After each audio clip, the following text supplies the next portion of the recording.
The story begins with our protagonist being greeted by a supreme being in a strange, ethereal place. She tells him that he has been summoned to Midgard through an otherworlder's summoning spell, and she introduces herself as Lady Nolan. Then almost immediately she apologizes, explaining that he was accidentally caught in a summoning ritual meant for someone else. The protagonist confusedly points out the contradiction. She just welcomed him yet says his presence here is a mistake. Nolan elaborates, explaining that the otherworlder's summoning system randomly selects individuals from countless worlds. He was excluded from the list of potential targets, but somehow the system picked him anyway. This revelation leaves the protagonist stunned, and Nolan further clarifies that the summoning spell itself is inherently dangerous. The laws of Earth and Midgard differ so drastically that the act of summoning risks destabilizing Midgard entirely. This danger led to the spell being forbidden, yet a reckless nation still went through with it. Nolan noticed the spell's activation and intervened to minimize the damage, but she couldn't stop it entirely, and she managed to bring him to her domain for now. The protagonist asks if others summoned by the spell are in the same place. Nolan shakes her head, explaining that they were the proper targets and were sent to the Holy Sidonia Empire, where the spell originated. He realizes his summoning was purely accidental and asks her to send him back to his world, but Nolan regretfully admits that this is impossible. She explains that she was furious at the summoners for their recklessness, so she patched things up, ensuring they would never be able to use the spell again. Her explanation grows overly technical, so the protagonist gets overwhelmed and asks for a simpler version. So Nolan bluntly tells him that she's made it impossible for him to return to Earth, and even if it were possible, he no longer has a body waiting for him there. We then see that our protagonist is revealed to be nothing more than a soul in the shape of a fluffy furball, leaving him shocked at his lack of a physical body. Nolan apologizes, explaining that the summoning blowback caused this, as he wasn't meant to be a target. He frustratedly tells her that an apology won't fix his predicament and demands to know what will happen to him now, so Nolan urges him to give up on his old life and start anew as a resident of Midgard. He hesitantly asks if this means he'll be sent to the Sidonia Empire like the others, and Nolan admits she could send him there. However, she warns that the Sidonia Empire is a difficult and dangerous place, and as an accidental summon, his treatment there would likely be terrible. This disheartens him, but Nolan reassures him, saying she feels responsible for his situation and intends to help him. She reveals her plan to send him to a different nation, one where he can have a better chance, and promises to give him her blessing as compensation. Confused by her words, he listens as she explains that this situation resembles the premise of video games and anime in Japan, and that shit means that being sent to a fantasy world with opportunities for adventure. She enthusiastically claims it'll be exciting for him, though he feels nothing but anxiety. Ignoring his doubts, Nolan asks him to try opening his status window, and to his surprise, it appears when he thinks about it. The window shows he is now 17 years old, and despite being a 40-year-old salaryman in his previous life, he doesn't have a job listed. So Nolan explains that in this world, the concept of a salaryman doesn't exist. Instead, there are combat jobs like swordsman, mage, knight, thief, and hunter, as well as production jobs such as herbalist, alchemist, blacksmith, and carpenter. And since fighting doesn't interest him, he expresses his desire for a production job. So Nolan obliges and grants him a skill suited for production work, along with a few other useful starter skills to aid him in his new life. She advises him that by utilizing his skills through practice and effort, he will eventually unlock a formal job title. And with that, she sends him to the continent of Asgard to begin his journey. The protagonist then gets teleported to a serene spot by a pond, where he catches a glimpse of his reflection and thinks he looks pretty hot in his new form. Checking the items Nolan gave him, he finds some food, money, and a knife. Opening his status window, he realizes it might be problematic if people find out he has Nolan's blessing. And that thinking makes him discover that he can conceal his skills, so he hides both his blessing and his item box skill. As he continues exploring his abilities, he notices he also has several magic skills.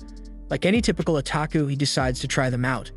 He avoids testing fire magic, worried it might accidentally set the area ablaze. Instead, he starts with earth magic, followed by wind and water magic. Watching the spells in action, he feels a rush of excitement, thinking to himself that this truly is a fantasy world. Determined to learn more, he sets out to find a village. While walking, he stumbles upon a piece of wood and uses his appraisal skill to identify it as treant wood. This high-quality material comes from a treant monster and can be used to craft staves, magic items, and spear shafts. Thrilled with the discovery, he uses his blacksmithing skill to shape the wood into a sturdy spear. Observing the rich resources of the area like treant wood, he speculates that the plants might also be unique. And after searching further, he discovers the region is brimming with useful herbs. So he starts gathering as much as he can, but he realizes it won't all fit in his bag, so he stores the excess in his item box, which conveniently has unlimited storage. Suddenly, a girl runs toward him in a panic and hides behind him, and he sees that she's being chased by a massive, ferocious rabbit. He quickly notices how unnaturally large the rabbit is and grabs his spear to defend her. But the girl warns him that the rabbit is carnivorous, making him even more nervous. As the creature leaps at him, he manages to strike it down with his spear, and that shit kills him immediately. Takumi stands in disbelief, amazed that he was able to defeat such a dangerous beast. But this victory earns him a warrior job, even though he doesn't want it. The girl thanks him for saving her, and he asks where she's from. She explains that she's from Board Village and had wandered into the forest while gathering medicinal herbs. He asks if he can accompany her back to the village, and she happily agrees. He feels relieved and smiles, but before they leave, she asks if he isn't going to take the horned rabbit with him and mentions that the rabbit is considered quite a delicacy. He quickly stores the rabbit's corpse in his item box, explaining that while it can't hold living things, storing non-living objects like corpses isn't an issue. The girl is amazed at his item box skill and compliments him, and then introduces herself as Molly, and he responds by introducing himself as Takumi. The scene then shifts to the Holy Sidonia Empire, where the three summoned humans find themselves confused about their situation.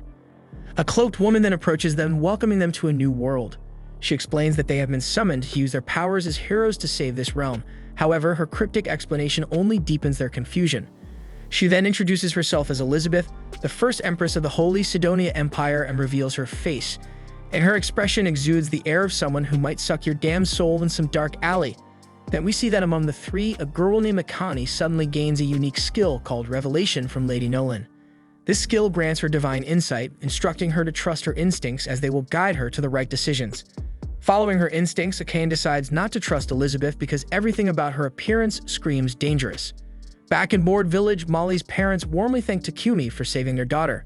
Her father introduces himself as Banga the Hunter and her mother as Martha.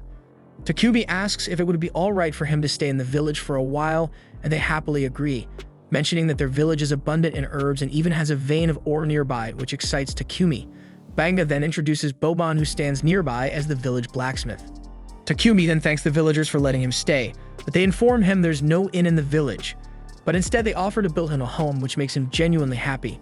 They show him a plot of land where his house will stand, and Boban gathers the villagers to help with construction.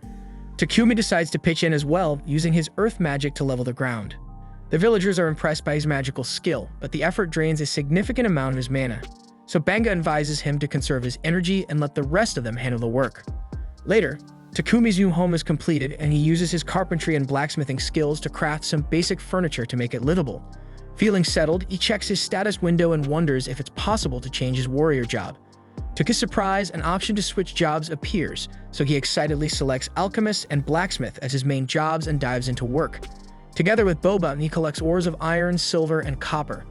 He even discovers a rare mana-infused material called magic iron ore, deciding to smelt all of it into ingots. Takumi begins with the iron ore, noting that in this world the process doesn't require a furnace thanks to magic.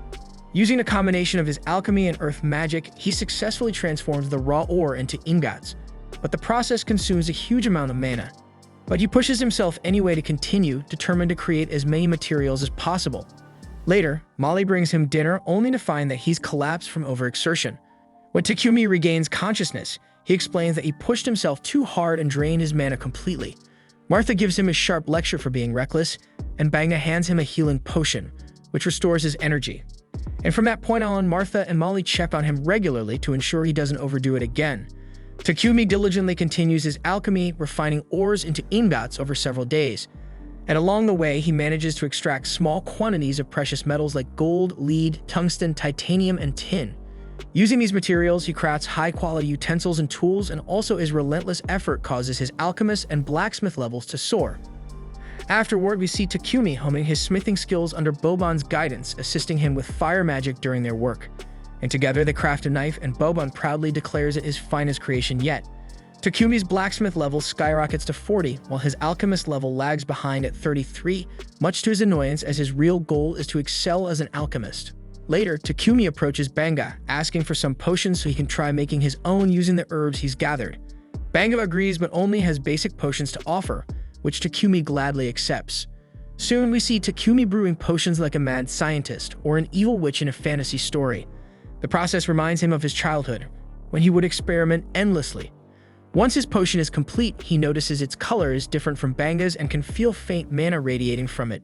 He deduces this is due to his use of water prepared with water magic and becomes eager to learn more potion recipes. Not stopping there, we later see Takumi chewing on random poisonous plants on purpose, and when he gets poisoned, he heals himself with his heal spell, a painful but effective method to gain resistance to poison and paralysis while leveling up his light magic skill.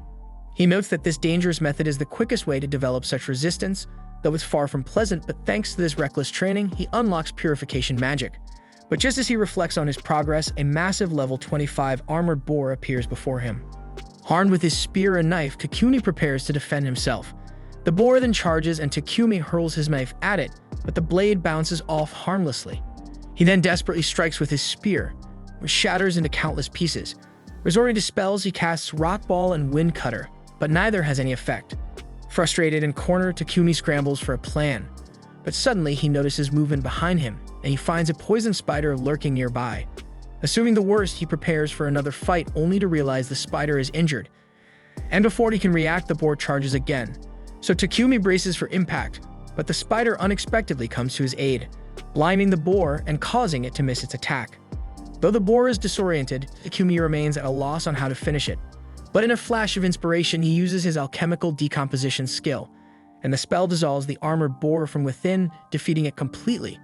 As the boar falls, Takumi gains martial arts and magic combat skills, leaving him in disbelief that his crafting magic saved him. Takumi then checks on the poison spider, noticing it's on the verge of death. Grateful for its help, he thanks the spider, assuming it risked itself to save him. Using his heal spell, he restores the spider's strength and prepares to leave, thinking everything is fine now. However, a notification suddenly pops up, informing him that he can tame the spider. Surprised by the option, he hesitates. When the spider looks at him with its shiny, hopeful 8 eyes, makes it impossible for Takumi to walk away. He asks if it wants to join him, and upon agreeing, he tames it, unlocking a telepathic connection. He then curiously asks if it already has a name, but it doesn't. Noticing the maple leaf-like pattern on its back, he names it Maple. And as soon as the spider accepts the name, it evolves into a killer spider and even its severed leg regenerates. Later, Takumi returns to the village, proudly showing the massive armored boar he defeated. The villagers are stunned, amazed he managed to slay such a formidable beast alone. Molly, however, quickly notices the large spider perched on his back. Alarm spreads among the villagers, but Takumi reassures them, explaining that Maple is a tamed monster. Banga is floored, remarking that taming insect-type monsters is almost unheard of. Not wanting to linger on the subject, Takumi redirects their attention to the boar, suggesting they focus on preparing it for a feast. The villagers are shocked at his generosity in sharing such a valuable catch, but he shrugs it off, happy to share. Soon the entire village gathers for a celebratory feast. While they eat, Banga hands Takumi the boar's fangs and leftover hide, explaining that these items can fetch a good price in a big city. Takumi curiously asks about the nearest city, and Banga tells him it's a place called Bolton. Then we see Maple playing with the village children, endearing herself to the community. Watching the lively scene, Boban remarks that the village has become brighter and more cheerful since Takumi's arrival. Banga agrees, but reflects that Takumi doesn't seem like the type to settle in a small village forever. Meanwhile, in Midgard, Nolan observes Takumi from afar, pleased to see he's thriving. Another supreme being joins her, asking what Nolan expects from the boy.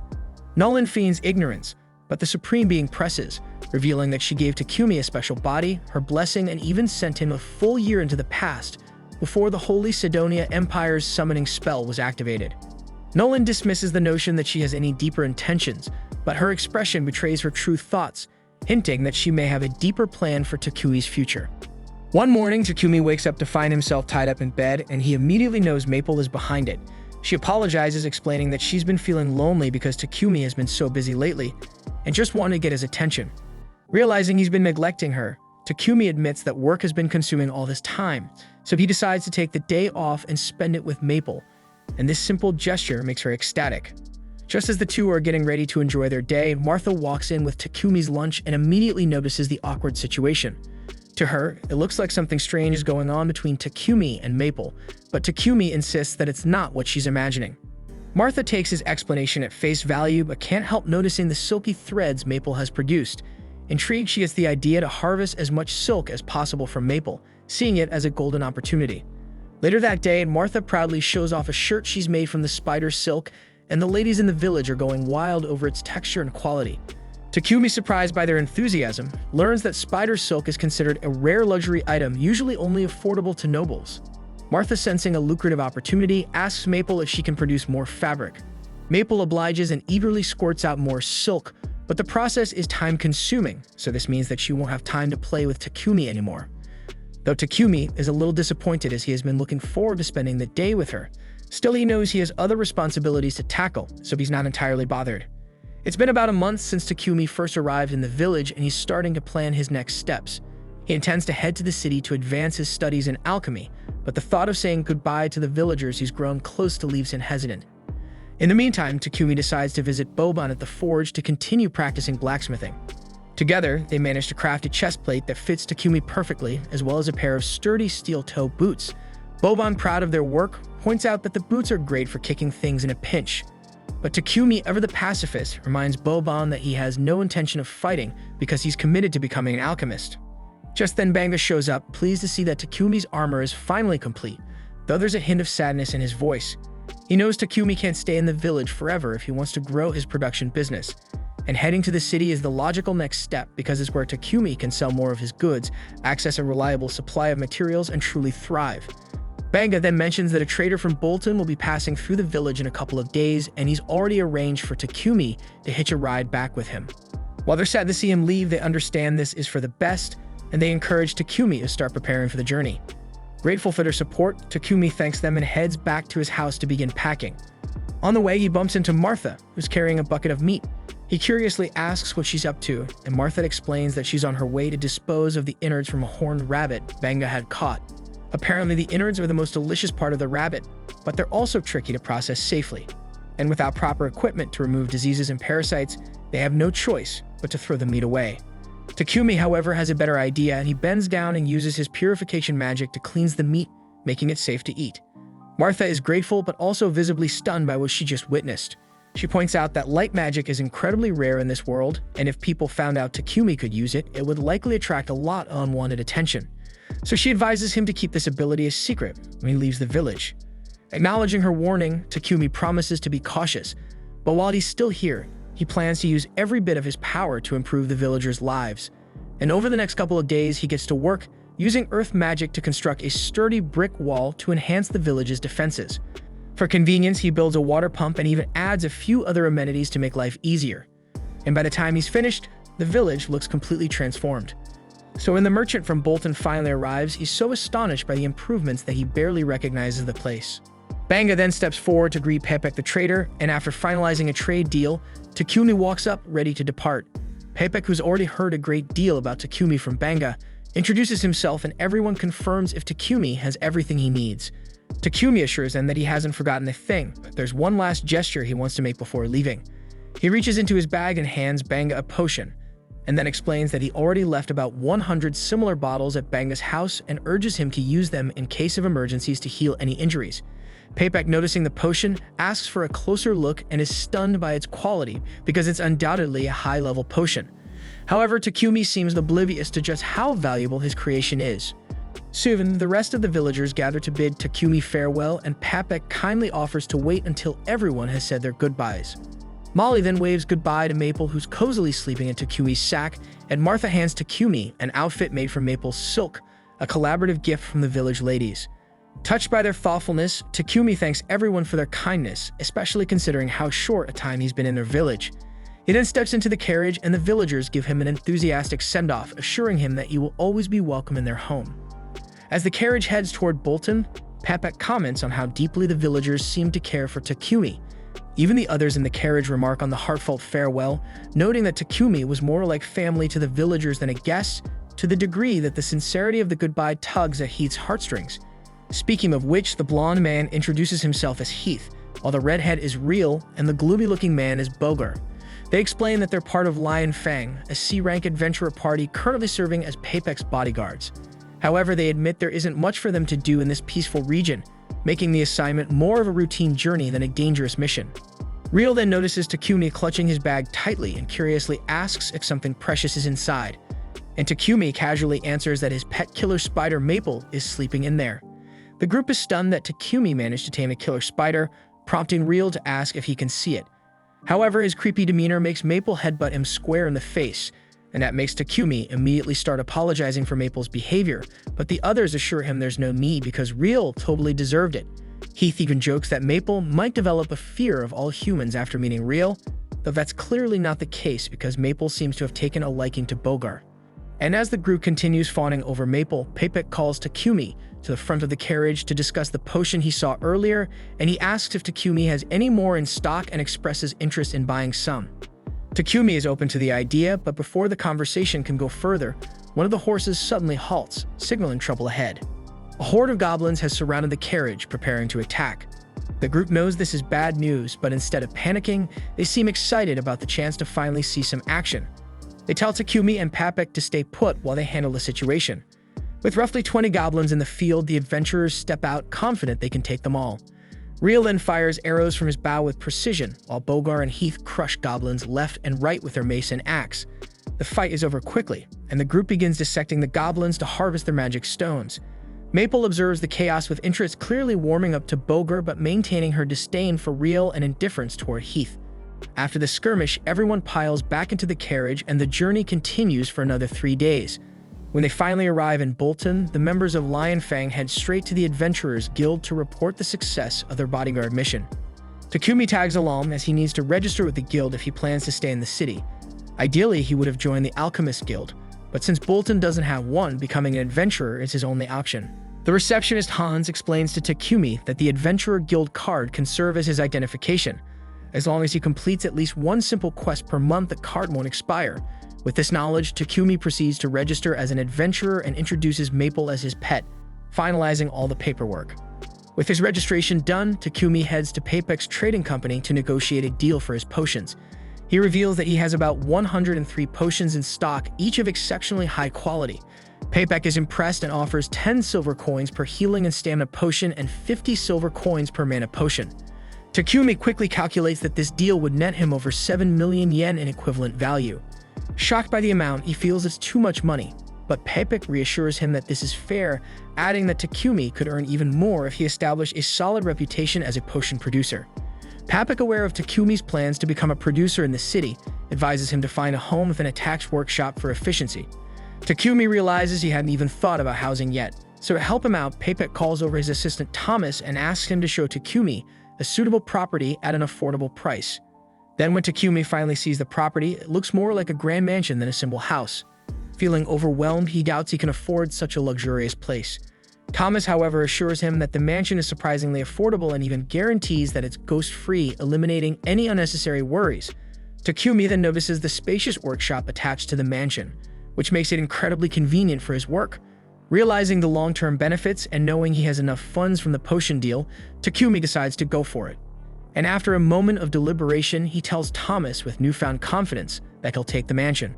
Thomas is delighted to hear Takumi's decision and assures him he'll begin the paperwork immediately.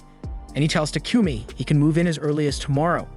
As they walk through the city streets, Takumi catches a foul stench in the air. Noticing Takumi's discomfort, Thomas explains that the unpleasant odor comes from the city sewers. While the wealthy use magical purifiers to clean their sewage, the main city sewers lack this luxury due to the rarity and expense of magical purifiers, which are typically found only in ancient ruins or dungeons. And occasionally priests are hired to manually purify the sewers with magic, but most of the time they remain filthy. The next day, Takumi and Maple settle into their new house, and Takumi immediately starts brainstorming a solution to the sewer issue. He visits Papek's company to acquire some quartz and clay. Using magic, he shapes the materials and combines fire magic with space-time magic to bake them efficiently. The process is exhausting, and after depleting his mana reserves, Takumi has to drink a couple of mana potions to recover.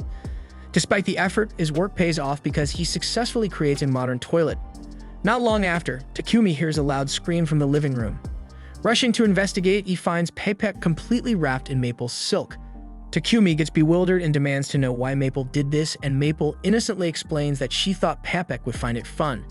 To her credit, the silk is so comforting that it put Papek to sleep, but the sudden swaddling was definitely alarming. Takumi profusely apologizes for Maple's behavior, but Papek reassures him that it's fine, though being swaddled out of nowhere did give him quite a scare, so he asks to use Takumi's restroom because he needs to shake it off. Moments later, Papek emerges from the restroom with wide eyes, demanding to know what the marvel of technology inside is. Takumi casually explains that it's a toilet he invented. He fitted it with a magical purification device which automatically cleans itself after use. Essentially, once someone uses it, the device employs purification magic to break down waste into inorganic materials, which are then flushed away. Papek is amazed, marveling at the ingenuity, but he quickly realizes that creating such a device would require someone with a rare aptitude for light magic. Takumi immediately realizes he may have messed up, remembering Martha's strict warning not to use his light magic openly. Worried about the potential fallout, he pleads with Papek to keep this a secret. Papek, understanding the gravity of the situation, promises not to tell anyone. However, he's absolutely adamant about one thing: he needs those toilets, and he boldly asks if Takumi can make 100 of them. Takumi hesitates, knowing how much effort it took to craft just one. But with Papek's relentless insistence, he reluctantly agrees, but under the condition that Papek supplies the necessary raw materials. Papek gets overjoyed and accepts the deal, but points out that it's unreasonable for Takumi to handle the entire workload himself. So he suggests that Takumi should consider getting a slave. The suggestion shocks Takumi, who's firmly against slavery. Papek, however, reasons that if Takumi wants to keep his abilities under wraps, having a bound-to-secrecy slave is the safest option. Light magic is a massive deal, marking someone as chosen by God, and the Church of Divine Light wouldn't take kindly to commoners gaining access to cheap purification methods via Takumi's toilets. The church, which profits heavily from monopolizing purification magic, would likely try to force Takumi into their fold. But Papek reassures him that he already has a plan to deal with the church, so Takumi doesn't need to worry about them for now. Papek then emphasizes that keeping the church in the dark about his light magic is paramount, which is why hiring a slave might be the safest option. But Takumi remains firmly opposed to slavery, vowing to handle the work alone if necessary. But before they can argue further, Takumi's guild card suddenly begins glowing. He curiously checks it and finds a notification requiring him to complete a verification quest to maintain his adventurer status. Realizing he won't have time to handle the toilet production alone, he reluctantly agrees to Papek's suggestion. Papek then takes Takumi to the Mulan Trading Company, assuring him they are the most ethical slave traders available. Then, while Papek goes to negotiate a good deal with the owner, Takumi steps out into the garden, drawn by its beauty. There he notices a stunning elf girl sitting alone on a terrace, and before he can say anything, she spots him and sharply orders him to leave. The scene then shifts to Takumi meeting Mulan, the owner of a slave trading company. Papek introduces Takumi to her, explaining that he's looking for a slave.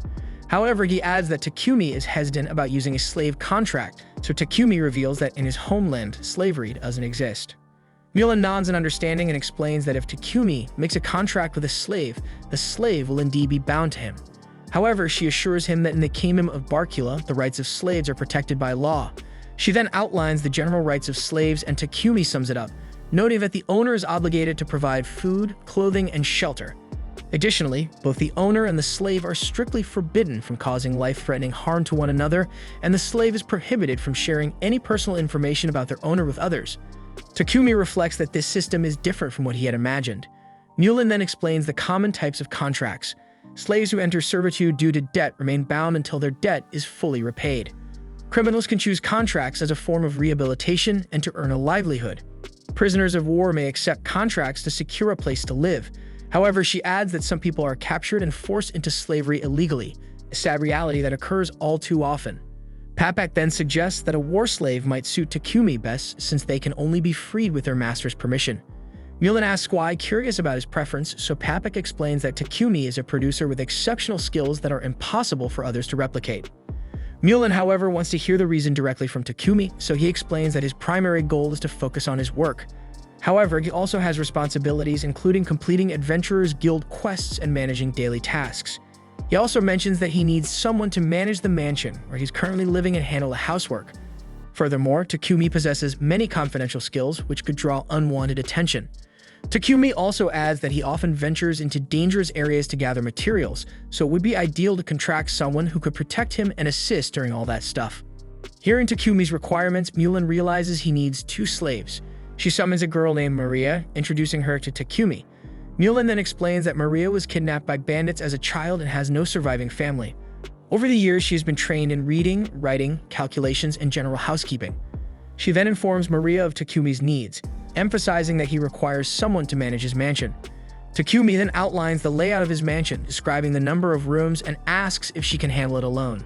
Maria confidently states that she can manage it, and Takumi is relieved to hear this. Noticing his hesitation, Maria asks if something is wrong.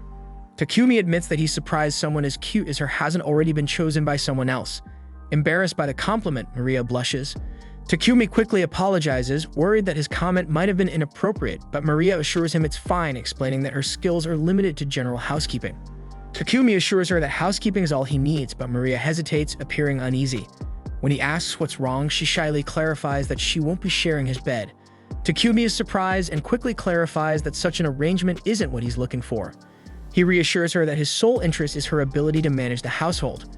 Maria feels relieved and agrees, so Mulan decides to proceed with her contract. Mulan then informs Takumi that she currently doesn't have any war slaves suited for combat.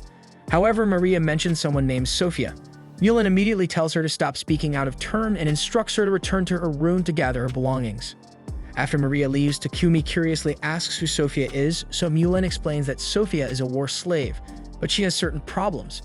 Hearing this, Takumi grows intrigued and feels a strong urge not to ignore the situation. He wonders if it's his intuition skill guiding him, but he decides to trust the feeling and asks Mulan if he can meet Sophia. Mulan agrees and leads him to where Sophia is kept. Mulan then explains that Sophia was captured during the war between the Kingdom of Triaria and the Kingdom of Yober 50 years ago. Takumi is stunned by the time frame and asks for more details. So Mulan reveals that Yober was a nation of elves, and for various reasons, Sophia has remained uncontracted ever since. Takumi curiously asks what those reasons are, so Mulan explains that Sophia's left ear has been sliced off and her right hand and left leg have impaired movement. While her impairments don't interfere with daily life, they make combat nearly impossible. Additionally, her elemental magic and sprite magic have been sealed and she is likely under a curse. These significant limitations make her unfit as a main combatant, which is why no one has taken her. Takumi then asks to speak with Sophia alone, so Mulan agrees and steps out of the room. As Takumi examines Sophia more closely, she tells him plainly that she won't be of any use to him. But Takumi checks her stats anyway using his skill, and to his surprise, her stats are incredibly high, though each one has been reduced by 100 points due to her injuries. Her mana is also completely inaccessible because of the curse, but Takumi realizes her potential and thinks that he can heal her injuries and lift the curse. Mulan then returns to the room and asks Takumi what he plans to do. And without hesitation, he tells her he wants to form a contract with Sophia. Sophia, still doubtful, reminds him that she can't fight, but Takumi simply replies that he will fix her. Mulan is skeptical, questioning whether Takumi can actually address the issues that have plagued Sophia for 5 decades. Takumi confidently says he can, and Mulan agrees to let him take Sophia under his care. Sophia remains uncertain and asks if he truly wants her as his slave. Takumi asks if she doesn't want him as her master, but she responds that a slave's wishes don't matter. And with that, Mulan begins the contract process. She casts a spell binding Takumi, Sophia, and Maria into a formal contract.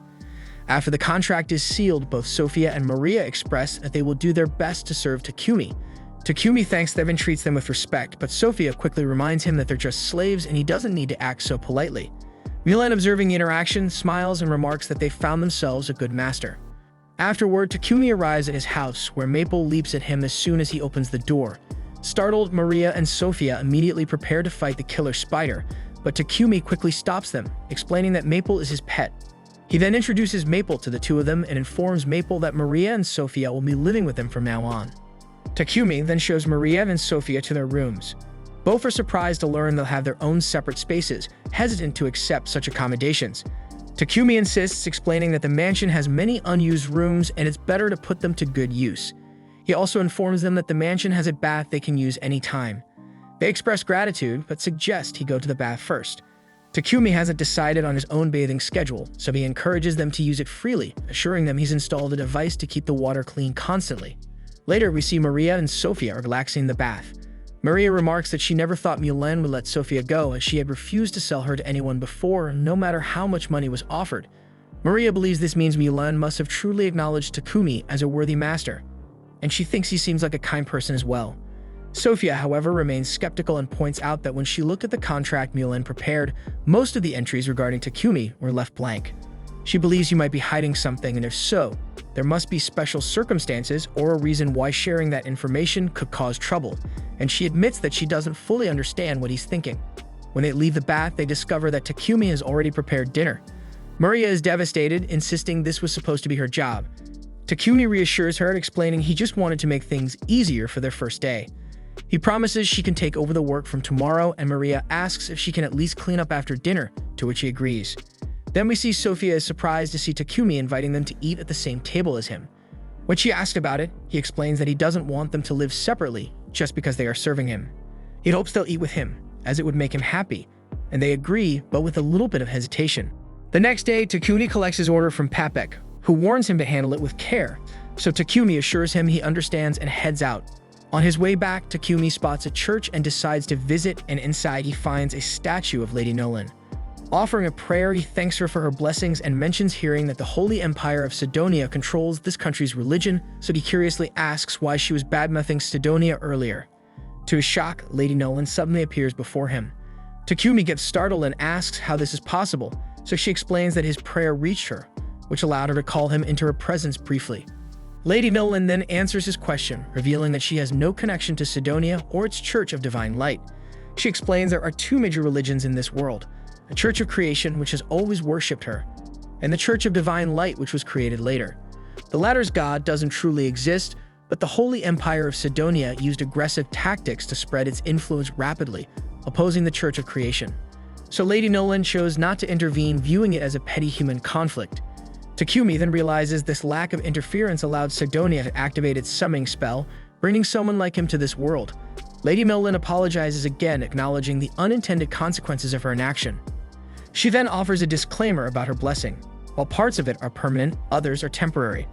As Takumi grows, the aspects of the blessing that helped him grow quickly and meet kind people will fade. She simplifies it by saying his tutorial for beginners is nearly over.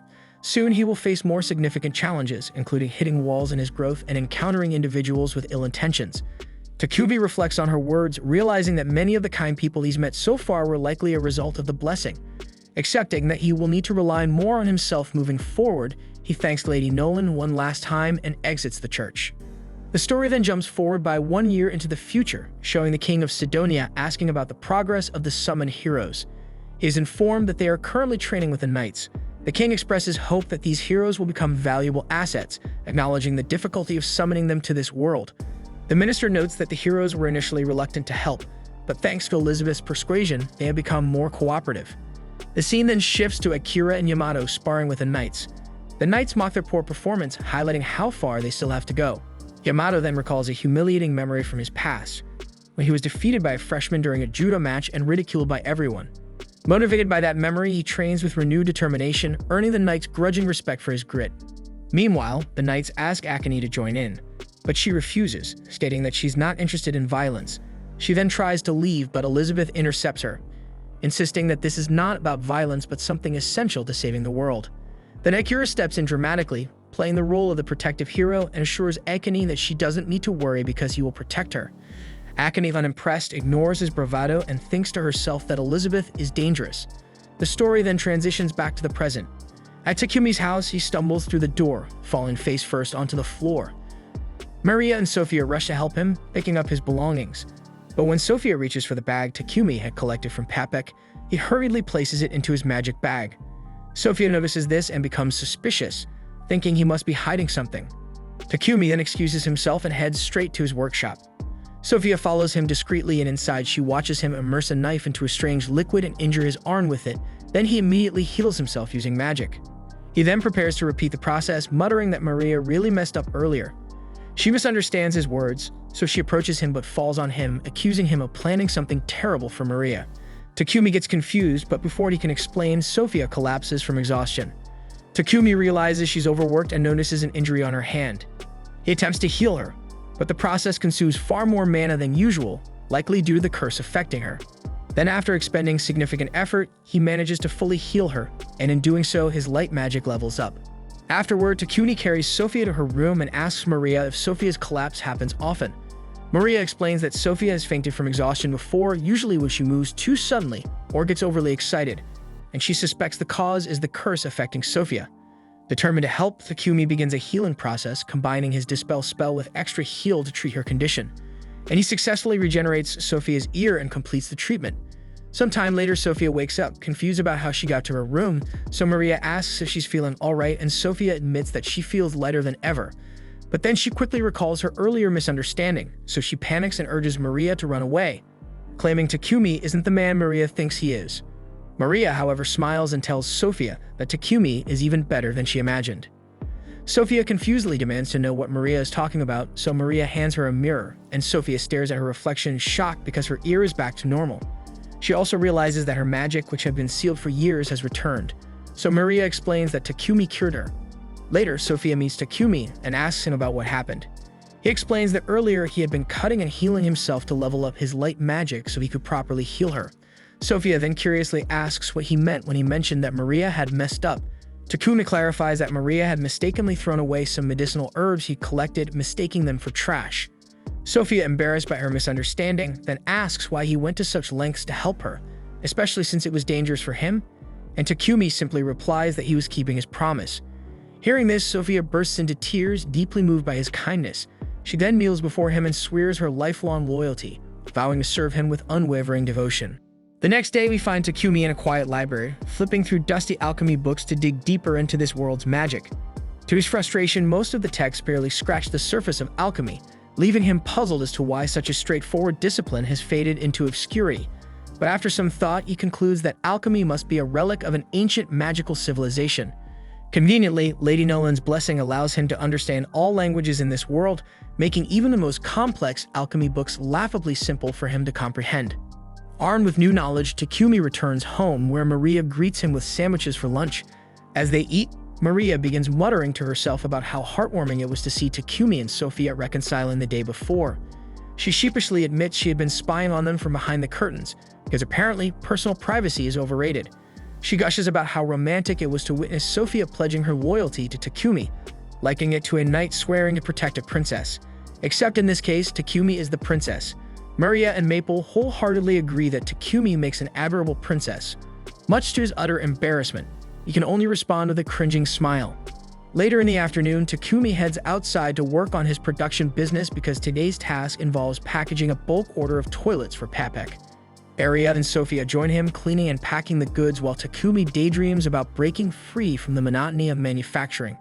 He casually shares his thoughts with Maria and Sophia, confessing his longing to explore the world. He dreams of hunting exotic materials, sampling unique meals, and uncovering hidden ruins. Naturally, he also mentions taking Sophia along as his bodyguard, while leaving Maria behind to manage the mansion. Maria, however, is less than thrilled about being left behind, while even the spider Maple gets to tag along, and that's just too much for her to bear. She then hits in with her signature, cute yet manipulative maid look, and predictably, Takumi falls for it. But before deciding, Takumi checks Maria's stats by gently rubbing her face to open her status window, because apparently that's how status windows work. And to his surprise, her stats are better than expected, suggesting she could handle combat. Impressed, Takumi decides to bring her along on his future adventures, but insists that she trains with Sophia to refine her skills first. With that settled, Takumi starts crafting weapons and armor for Sophia and Maria. When he asks for their preferences, Sophia doesn't hold back. She hands him an extensive, borderline excessive list of her weapon requests and volunteers Maria for a spear, promising to train her personally. Takumi then gathers the necessary materials and gets to work, channeling his alchemy manipulation magic to speed up the process. Meanwhile, Sophia puts Maria through her paces, and Maria quickly discovers that being a battle maid involves a lot more sweat and significantly fewer tea parties. Takumi finishes the weapons in record time, adding personal touches, a wing pattern for Sophia's weapon, and a flame motif for Maria's spear. Of course, he goes the extra mile and enchants them with auto-repair and attack boosts because, well, why not add a little extra power? As Takumi works, his mind wanders into dangerous territory. He imagines Maria wielding her spear in full maid attire, and his overactive imagination leads to a classic anime-style nosebleed. To make matters worse, Maria, somehow sensing this moment of unholy admiration, through what she calls maid telepathy, claims she can feel someone ogling her sacred plot. Takumi tries to shake it off and focuses on the next task, crafting armor. Naturally, his first instinct is to go full RPG mode and consider making enchanted undergarments instead of practical gear because, let's face it, that seems to be standard in these worlds. But even Takumi realizes this idea crosses too many lines, especially since Maria and Sophia are technically his employees and not participants in his questionable cosplay daydreams. The real challenge, however, is getting their measurements. Asking directly would only earn him a one-way ticket to Pervsville. But Takumi has a solution. With a mischievous grin straight out of a shonen villain's playbook, he uses his alchemy magic to create life-size replicas of Sophia and Maria. He spends a hilariously awkward amount of time staring at these mannequins, particularly at their melons, because professionalism has never been his strong suit. Let's just say Takumi's imagination runs wild as he revels in the fantasy of being the master of his two servants. After several days of work, Takumi finally finishes the armor, which looks nothing like what you'd expect. Sophia gets a simple breastplate, and Maria's armor is basically a ready-made outfit that belongs in a fantasy game. Surprisingly, both girls are thrilled by the design, but Sophia pauses to wonder how Takumi matched their sizes so perfectly without taking measurements. Takumi naturally keeps this a secret because he can't exactly confess his pervy methods after all. With that sorted, the trio heads to the Adventurers Guild so Sophia and Maria can be registered and obtain travel licenses for venturing outside the city. After the girls receive their guild cards, Takumi registers the three of them as a new party and prepares to accept their first quest together. Just as he's about to pick one, a group of D-ranked adventurers approaches, their leader being an overweight thug with an oversized ego.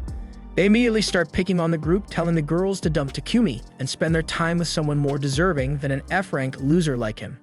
Takumi doesn't take this insult lightly. Though internally terrified of the fat thug leading the group, he wants to protect his friend's honor. Summoning every ounce of courage, he stands his ground and uses physical enhancement magic to block the thug's attack. However, when the thug's punch connects, his own arm breaks from the impact, leaving Takumi unharmed.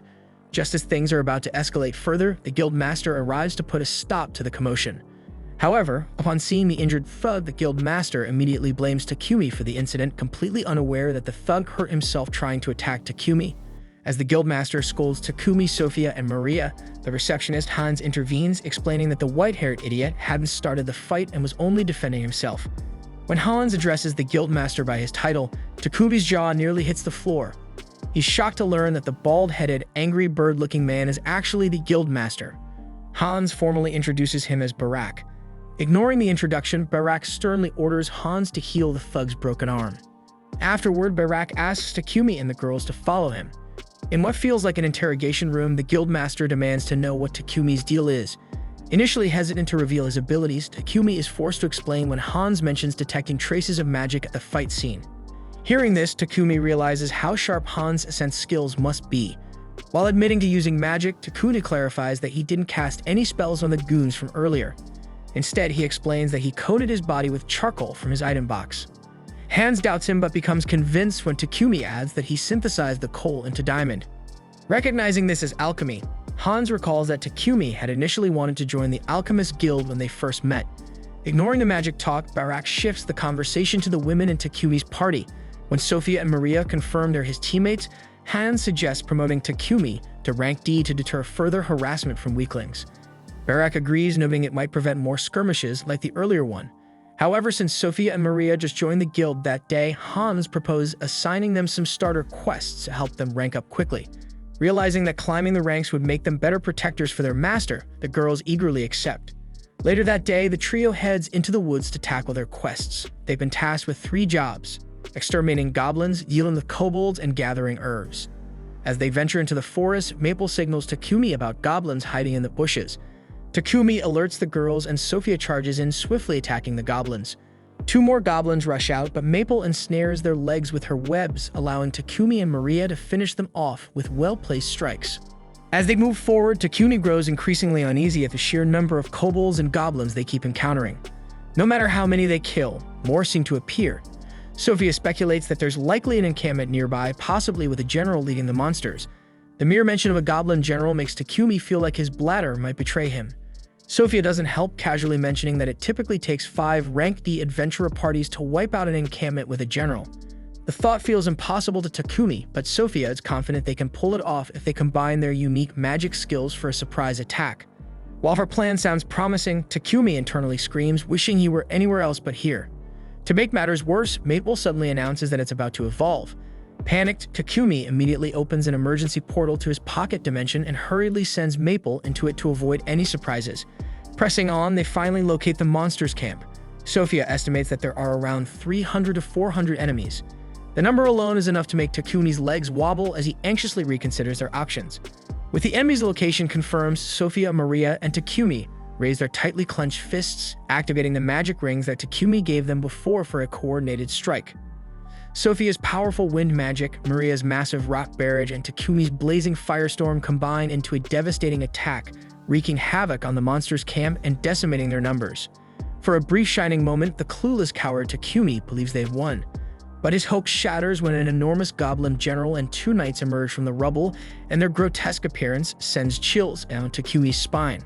Sophia then charges at the goblin general while leaving the knights to Takumi and Maria.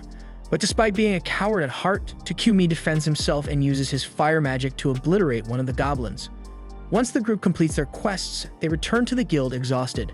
Seeing their haul of magic stones leaves Hans in shock. He can't believe they managed to complete the quests in a single day. Surprised, Hans takes them to the back room to meet the guild master. The guild master is just as stunned as Hans, wondering how they achieved such a feat so quickly. But before he can question them further, Maple enters in her half-human form and slaps the guild master on his bald head before introducing herself. Takumi and Sophia are shocked by her new form, but Maria is delighted and excited to hear Maple speak for the first time. And after that shit, Takumi is promoted to rank E, while Sophia and Maria are promoted to rank F. Later, Maria shows Takumi a design for new undergarments for her and Sophia. And when Takumi looks at Maria's initial design, it resembles men's undergarments. And naturally, the perv can't let that slide, so he sketches a more feminine design for them.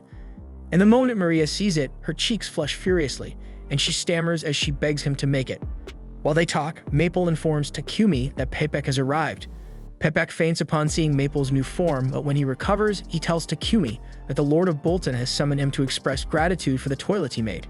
When Takumi meets the Lord, he is thanked repeatedly for his contributions to the town's sanitation.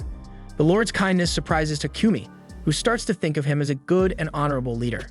Later that evening, Maple delivers the finished underwear to the girls. As they hold it up, they marvel at how comfortable it feels and jokingly ask if they can try it on in front of Takumi. This suggestion is enough to make the virgin dimwit freak out entirely. Screaming like a scared little girl, he bolts into his room and slams the door behind him, leaving the girls laughing at his embarrassment and thinking that he is too chicken. The scene then shifts to Takumi putting the final touches on his refrigerators. Maple inspects one with fascination, marveling at the cool air inside. Takumi explains that the fridge is designed to keep food fresh for longer, preventing it from spoiling too quickly. The other girls gather around, enjoying the refreshing breeze, but Takumi warns them not to leave the doors open for too long. He then walks them through the process of how he built the fridge, and Maria, clearly thrilled, thanks him, excited that she can now cook with fresh ingredients whenever she wants. Takumi then asks which color they prefer, and after some discussion, they settle on the blue one.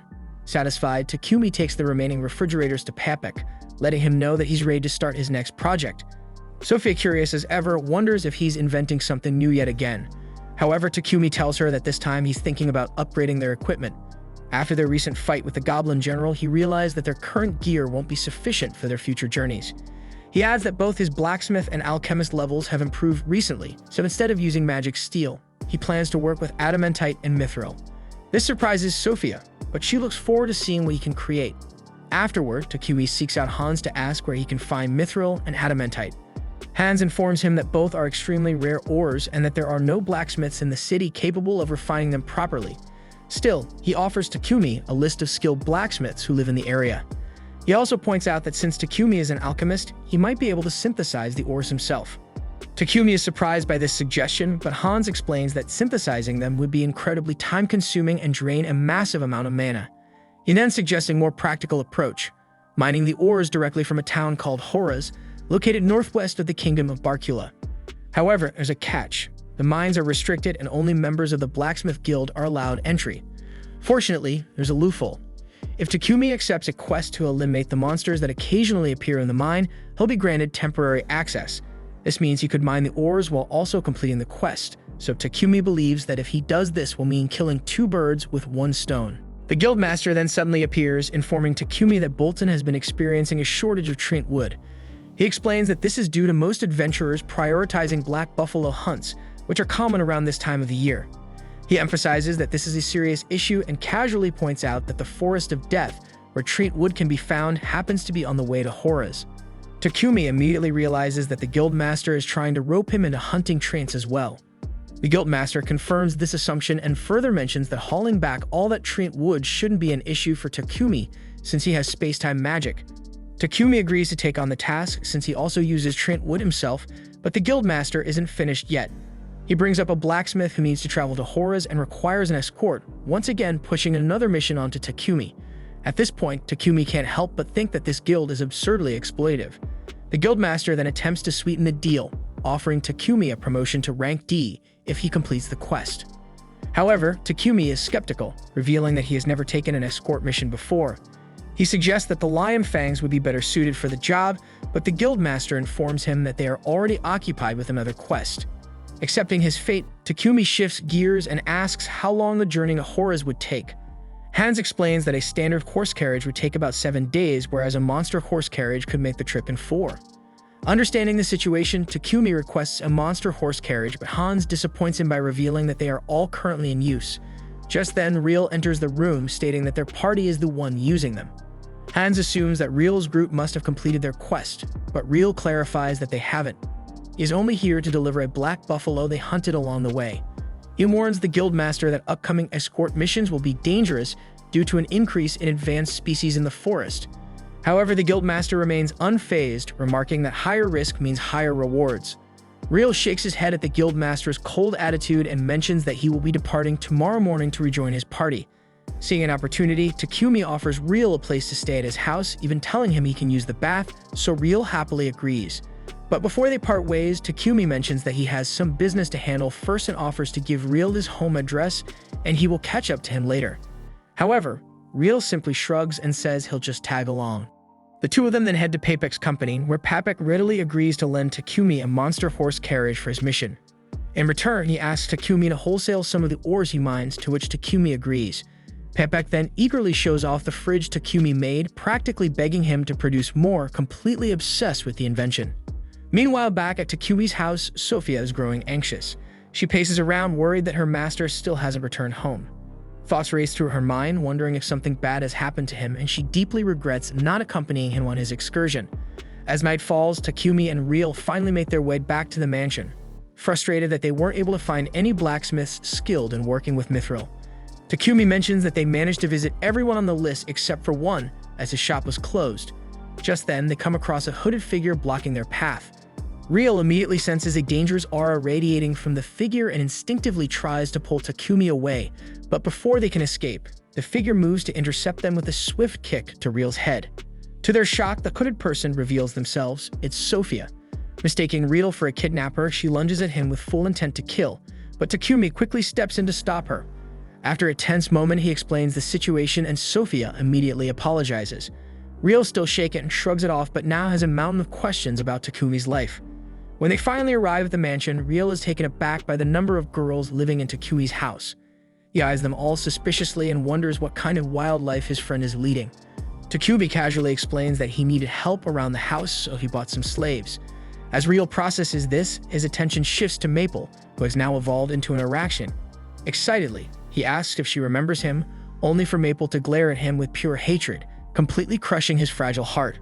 Real groans about how unfair life is, lamenting that Takumi is surrounded by beautiful women, while he remains the only single member of his party. Takumi, trying to console him, reassures him that none of these girls are his girlfriends. So this gives Real a sudden boost of confidence, prompting him to boldly ask both Maria and Sophia out on a date. However, they shut him down immediately, stating that they have dedicated their lives to Takumi. Takumi then just tells him to take a damn bath, and later we see Real pathetically bathing with tears in his eyes. Meanwhile, Takumi and the others gather for a strategy meeting. Sophia agrees with Takumi's plan to take down some trance, mentioning that she is also fine with exterminating monsters in the mine to collect ores. The group reaffirms their commitment to the mission, promising to do their best. Takumi nods, telling them that they will depart in 3 days. With that in mind, he decides that he needs to forge better equipment for his party before they set out. The next morning, Real leaves the mansion, and afterward, Takumi examines the mana-draining sword he obtained from the Goblin Emperor. He discovers that it's made of tungsten carbide, an incredibly hard substance, and realizes that the weapon is far too large to be practical for a human. Deciding to repropose it, he attempts to melt it down, but the sword resists his efforts. After a great deal of perseverance, he finally manages to forge the massive blade into 2 human-sized swords. Noting that the blade absorbs an opponent's mana to become sharper and stronger, he decides to gift one to Sophia. 3 days later, Takumi and his group prepare to depart for Horace. Payback informs him that the client for the escort mission is already inside the carriage. Introducing himself, Takumi meets Gambo the blacksmith, who will be accompanying them. With everything set, they set off on their journey. Back at the guild, the guildmaster receives urgent news from the Horace Guild that monster activity in the forest has significantly increased. However, he realizes that it's too late to act, as Takumi's party has already left for the Forest of Death. so he hopes they don't run into any advanced species, knowing how dangerous the journey could become. Meanwhile, Takumi and the others continue onward, unaware of the looming threat.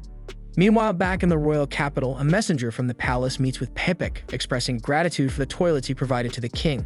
The official informs him that they are considering implementing them throughout the capital, believing this innovation will completely resolve their long-standing sewage problems.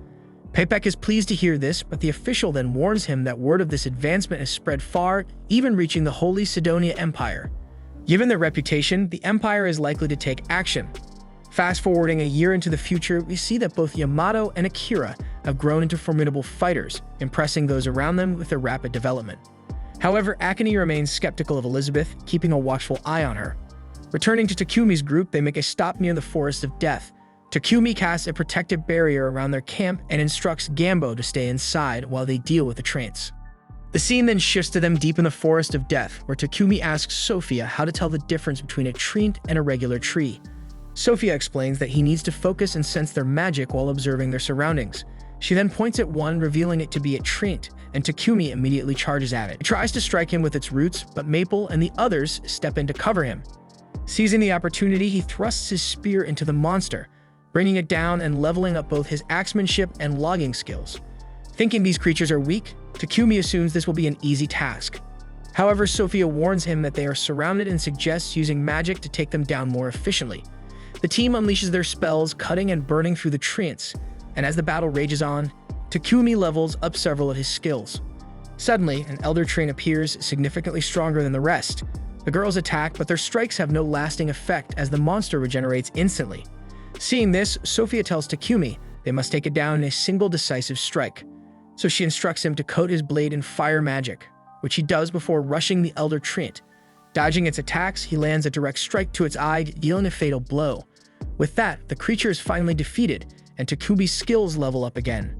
Takumi then notices a strange fruit on the ground and is surprised to learn that treants bear fruit. Sophia identifies them as miracle apples, an extremely rare find.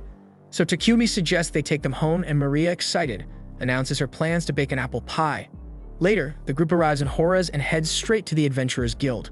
Takumi decides to take a quest to hunt iron moles in order to gain entry to the mine. Soon after, we see the party mining alongside Gambo.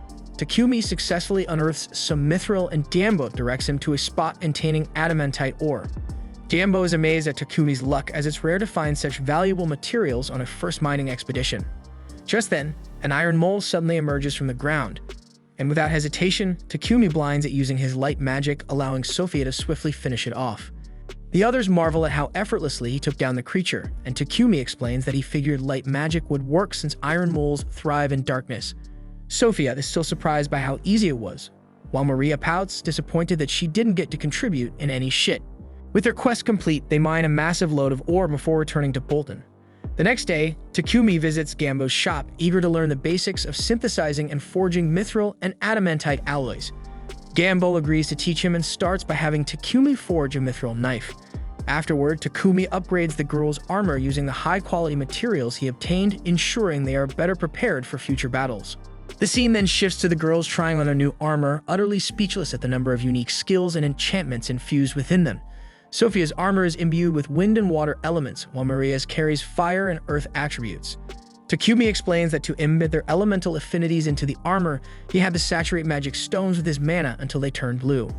Curious, Maria asks Takumi how he enhanced his thunderclap skill, and he proudly reveals that he enchanted it with enhanced agility, making him significantly faster. To demonstrate, he takes off at high speed, but loses control and crashes straight into the wall.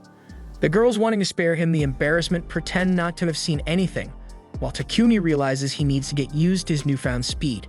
Next, he presents Maria with her new spear, Explode, which can fire fireballs, while Sophia receives Tempest, a spear that releases wind energy. She then tells Takumi that if he ever finds himself in danger, she wants to be the one to protect him, even at the cost of her life, so she asks him to craft a shield for her so she can guard him more effectively. Moved by her dedication, Takumi agrees to make a shield for her, but he gently reminds her to value her own life as well. Meanwhile, Lady Nolan observes Takumi from afar, but when she turns her vision toward Akira and Yamato, she sees an ominous scene unfold. The story then jumps 1 year into the future, revealing that in the Holy Empire of Sidonia, the heroes are preparing to march into the Kingdom of Somandor. The Emperor entrusts them with the mission, and the heroes swear to do everything in their power for the sake of the world's peace. Back in the present, Takumi finally completes the shield, but the effort has completely drained him. Sophia, watching him from a nearby window, feels guilty for requesting the shield, seeing how exhausted he is. She begins to think that Takumi would have an easier time if he had someone to assist him in his workshop. Meanwhile, in the royal capital of Bakulatos in the kingdom of Barkula, the king receives an urgent letter. It reveals that the Holy Empire of Sidonia has learned about the purification magic and is demanding further details. The advisor from earlier speculates that another messenger may arrive within days, but the king grimly notes that despite the polite wording, this is nothing short of a veiled threat. The scene then shifts to a meeting between a representative from Sidonia and the king of Barkula. The envoy reveals that whispers have spread about the use of a mystical device to cleanse their sewers. He explains that the Church of Divine Light has formally appealed to Sidonia's pope, insisting that light magic is a divine endowment meant exclusively for their church. In other words, the power of purification magic is claimed as the church's rightful domain. The king feigns ignorance and asks what exactly that implies. The messenger elaborates that the pope demands the transfer of the purification magic circle and its patent to the church. The king retorts that if this power truly comes from God, then the church ought to be able to craft its own magic circle without external assistance. The envoy adds that the pope has further decreed that using sacred purification magic on a magical toilet is utterly unforgivable, and that the culprit responsible for creating such a device must be handed over to the Empire of Sidonia. The king flatly refuses this ultimatum, and in response, the messenger warns that the pope plans to recall the priests of the Church of Divine Light from their kingdom if the demand isn't met. Unmoved, the king curtly replies that if the church insists on recalling its priests, then so be it. The narrative then cuts to Papek informing Takumi of the unfolding drama. Takumi is astonished that the king would adopt such a severe stance towards Sidonia's emissaries solely for him.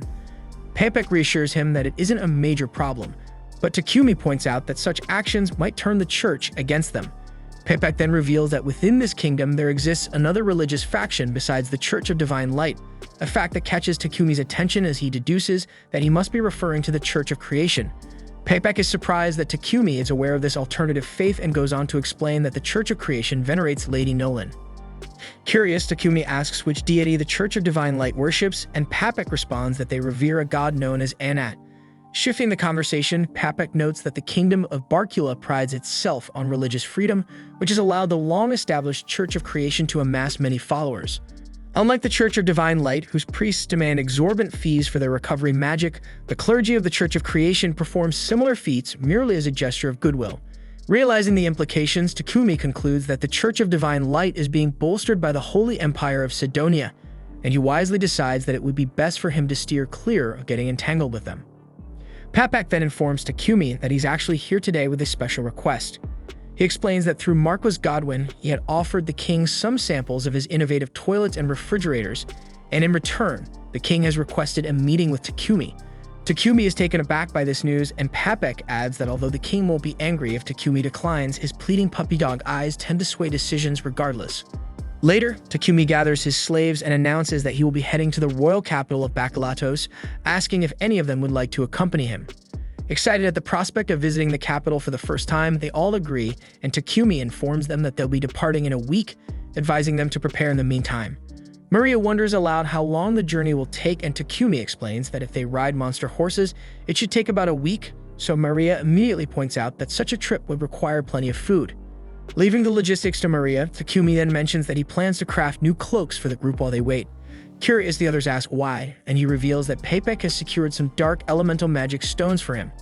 With these stones, he can enchant the cloaks to block perception, a feature that Sophia praises as being especially useful in combat. Takumi also notes that the cloaks will help the girls avoid unwanted attention from unsavory perverted characters in town. The scene then shifts to the two girls out shopping in town. Maria remarks that Takumi isn't valuing himself as highly as he should, and Sophia agrees, even beginning to list all of his admirable qualities. Surprised by how well she seems to know their master, Maria teases Sophia about it. Embarrassed, Sophia quickly changes the subject, making it clear to Maria that she's totally smitten. The scene then shifts to Takumi kneeling in a quiet church as he prays to Lady Nolan. She greets him, inquiring where his offering is, and he beams at the sight of her once again. Aware that his journey to the capital is imminent, she asks if he has come to seek safe passage, and she requests that he present her offering. Takumi, however, insists on having some questions answered first. He asks her whether Anat exists as a supreme being distinct from her. and with an air of quiet authority, she declares that she is the sole supreme entity, leaving him to wonder who or what Anat might be. Offering only vague reassurances that he will come to understand in time, she leaves him still curious, especially as the Empire of Sidonia appears to be encroaching ever closer. Takumi recalls her earlier words about her blessings being conditional upon his actions and asks if Sidonia's interference is linked to that very clause. She dismisses his query, reminding him that it is precisely Sidonia that brought him here, a matter far beyond the scope of a mere blessing. The young mage then recalls rumors of heroes summoned by Sidonia and presses her for news, noting that he has heard nothing of them since his arrival in this world. Lady Nolan then reveals a startling truth. She has actually sent him back in time by 1 year, meaning the heroes have yet to be summoned. Takumi is puzzled by this intricate twist, and when he persists with his barrage of questions, she curtly tells him that time is up. Before he can continue, Lady Nolan strikes him, and he loses consciousness, awakening later in the real world. He reflects that she must have been evading his inquiries, but he shrugs it off as he has no real desire to meet these heroes anyway. The narrative then jumps forward 10 months into the future within the Holy Empire of Sidonia. Their Akira is shown training diligently with his sword, having honed his skills considerably, while Akane and Yamato watch his progress with admiration. Back to the present, and we see Takumi presenting the new cloaks to the girls. Maple immediately notices that the cloaks perfectly complement his attire, while Sophia initially remarks that the matching ensemble is a bit too bold, so Takumi wonders if perhaps she dislikes the look. However, Sophia quickly assures him that she loves it, much to his relief and delight. Later, we learn that Takumi plans to build his own carriage rather than borrowing one from the guild, aiming for greater comfort. He explains that although he can construct a carriage, they lack a monster horse, so he initially considers borrowing one from the guild. However, Maria steps in and reminds him that this town is known as the City of Adventurers for a reason. She recalls the perils of the Forest of Death and warns him that many dangerous areas with lurking monsters exist. In her view, there are not only monster horses but also unicorns and drake horses, creatures that are both faster and sturdier. The scene then shifts to the forest surrounding the city, where Takumi ponders whether drake horses are truly swifter than monster horses. Sophia confirms that they are and even add that they possess superior stamina. Curious, Takumi asks if this speed is due to their being of a dragon type, to which Maria clarifies that while they aren't actually dragons, they do resemble normal horses, except they sport a horn and are covered in scales reminiscent of a dragon's hide. Realizing this is the origin of their name, Takumi nods in understanding, and Maple becomes excited at the thought of finally having a monster friend. Suddenly, Takumi and the others encounter a bush wolf that dashes right past them. Sophia looks puzzled, and Takumi attributes the wolf's failure to detect them to the effectiveness of their new cloaks. While he praises the cloaks for keeping them hidden, Sophia removes hers, arguing that they need to engage in combat to train and strengthen themselves. The narrative then transitions to a scene of Sophia defeating a boar, prompting Maria to remark that they've now got extra meat. Maple urges them to hurry up, and Takumi soon spots a fallen tree. Recognizing its value, he decides to salvage it for its wood, which he intends to use in building the carriage, especially since he had been considering buying some from Papek. Despite Maple's impatient protests for them to speed things along, Takumi and the others set about chopping up the meat and collecting the wood. Irritated, Maple storms off on her own, dashing through the forest and noting the numerous dead trees scattered about. As she ventures further, she senses something ahead and soon discovers an injured drake horse. The creature throws his magic at her, but she deftly dodges the attack, a move that reminds her of the time when she was injured and Takumi had helped her. In that moment, she tells the drake horse that her master is truly exceptional at healing, but just then 2 giant ants begin to approach them. Maple notices that the giant ants are the very threat afflicting the drake horse, and she swiftly binds them using her finely spun threads, allowing the drake horse to finish off them. Just as she prepares to leave and summon her master, she suddenly finds herself encircled by a swarm of even larger ants. Desperate, she weaves several layers of her threads into a protective barrier, but the relentless ants begin tearing it apart. Frantically, Maple attempts to reach her master via telepathy, yet no response comes, so she wonders if he's too occupied with chopping wood to notice her distress. And as her concern grows, the drake horse collapses from its injuries. As the ants continue to dismantle her barrier, Maple breaks down in tears, lamenting her master's absence. Just then, the ants finally tear the barrier apart, and Maple instinctively tries to shield the drake horse with her own body. And at that crucial instant, she feels a gentle hand on her head and realizes that her master has arrived. It turns out that the rest of the group has managed to eliminate the invading ants. Maple, still shaken, asks Takumi where he had been, as she had been desperately calling out his name. So he apologizes and explains that her threads had interfered with their telepathic link, but he sensed something was awry when their mana connection dropped, so he followed the trail that she left. He offers a sincere apology for his tardiness, and Maria points out the injured Drake horse. Takumi examines the creature and sees that it has lost consciousness from its wounds, so Maple pleads with him to save the horse. Recognizing that Maple had been trying to protect the animal, Takumi attempts to cast a healing spell on the Drake horse, only to be repelled by its instinctive wariness of humans even in its unconscious state. Realizing that the Drake horse's condition might be fatal if things continue as they are, and with Sophia alerting them to the approach of additional monsters, Takumi has no choice but to retreat both Maple and the horse into his pocket dimension for safety. After he does, Sophia urgently warns him that housing an advanced monster in his pocket dimension without a familiar contract might cause him severe strain. Takumi assures her that he'll be fine, but then when he feels tired, he quickly tries to gulp down a potion to bolster himself, but before he can drink it, he collapses from exhaustion. Later, we see Takumi slumped in his room fast asleep with the girls quietly keeping vigil by his side because he's been out for over 12 hours. Sophia remarks to Maria that Takumi won't wake until he's successfully stabilized his pocket dimension, while Maria wonders why Maple hasn't emerged yet. So Sophia speculates that the Drake horse remains terrified, and as long as Maple keeps the creature confined in the pocket dimension, it will continue to spook it, causing Takumi to slowly wither away. Convinced that something must be done, Sophia kisses his hand and follows his mana signature, eventually finding Maple. She inquires about the Drake horse's condition, and Maple confirms that it's still trembling in fear. Sophia suggests she might be able to coax the Drake horse out, but cautions that releasing it into an unfamiliar area could confuse the animal. She points out that unless the creature comes out, it won't receive any healing, and Takumi will remain unconscious. To solve the problem, Sophia proposes that Maple recreate the barrier she had previously woven in the forest. Such a shield would conceal the true location of the Drake horse. Maple agrees, then steps into the garden with the Drake horse to form a new protective barrier.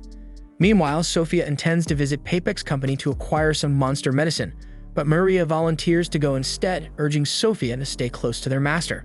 The scene then shifts to Sophia watching over Takumi as he sleeps. In his dreams, Takumi relives moments spent with everyone, until eventually he stirs awake. Opening his eyes, he notices Sophia still sleeping by his bedside, and when she eventually wakes, she beams at the sight of her master and he thanks her warmly for watching over him. He mentions that he needs to check on the Drake horse and steps inside Maple's barrier. Noticing that the creature seems to have recovered a bit, Takumi asks if it might become a friend as well, given that it's already grown close to Maple. He uses his magic to gently tame the Drake horse, and succeeds. Following this, Takumi casts a powerful healing spell to restore the creature's health, and Maple dispels the barrier around it. Takumi announces that they have gained a new companion, prompting Maple to ask what name they should give her. Inspired, Takumi decides to name the Drake horse Camellia, after a leaf-bearing tree that retains its foliage year-round and blossoms with red and white flowers. The girls all agree that it's a lovely name, and Maria suggests they all sit down to eat, announcing that she has just finished preparing dinner. Next, the scene shifts to the bustling capital of Barkula at the Palom Trading Company. There, the owner is desperately trying to sell a beastman slave endowed with magical abilities, but the prospective buyer shows no interest. Although he acknowledges that a beastman with such powers is a rare find, he demands a demonstration of her magic. The girl insists that she plans to study hard and prove her worth. Frustrated by her inability to serve his immediate needs, the buyer leaves without making a purchase. Disappointed, the young girl Riva is consoled by the owner, who assures her that a good master will eventually come along. Later on, we find Riva alone in her modest room, lost in thought. She recalls the days when she still lived with her family, days marred by financial hardship that forced her to leave for the city to save some money, and with a promise to send money back to her brother. Yet despite all her efforts, she hasn't managed to fulfill that promise. The narrative then transitions to Takumi's mansion, where Maria casually inquires whether he plans to visit Gambo's workshop once more. Takumi confirms that he does, explaining that his carriage urgently requires some expert blacksmith work. Sophia, ever the warrior, points out that he recently took on an extra order for potions and refrigerators and hasn't had a moment's rest in days. Maria urges him to take care of himself, but he insists he's fine as he sets out. Not long after, at the Adventurers Guild, Takumi overhears a heated discussion about a mysterious, unsettling creature reportedly seen on the city's outskirts. Curious, he approaches the receptionist, who explains that recent reports have described a bizarre creature roaming near the city's edge. He even shows him a crude sketch, noting how strange it is that no significant damage has yet been recorded. Then, when asked about his own presence, Takumi reveals that he's here to register a new pet. The receptionist's eyes light up with excitement, He remarks that it takes something truly extraordinary to surprise him these days. Then, to everyone's astonishment, Takumi unveils his pet camellia. Almost immediately, the guild members notice that camellia bears an uncanny resemblance to the creature in the sketch. Alarmed by this startling coincidence, the guild master swiftly summons Takumi for a private discussion. Meanwhile, as the town bustles around, Sophia strolls through the streets, her thoughts still lingering on her recent trip to Mulan Trading Company. She remembers how she'd been on the hunt for a beastman slave with magical abilities to assist Takumi with his production, but no candidate proved suitable. Still, Mulan had promised to spread the word among other traders, and Sophia had thanked her warmly. But before she left, Mulan even remarked that Sophia had changed ever since sealing her contract with Takumi. In the present, Maria bumps into Sophia on the street. Sophia casually asks if Maria's done shopping yet, to which Maria replies that she still needs to visit the butcher.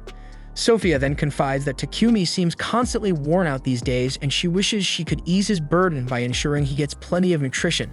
Though she longs to help, she admits she isn't skilled enough in alchemy, and Maria assures her she'll do her best through cooking.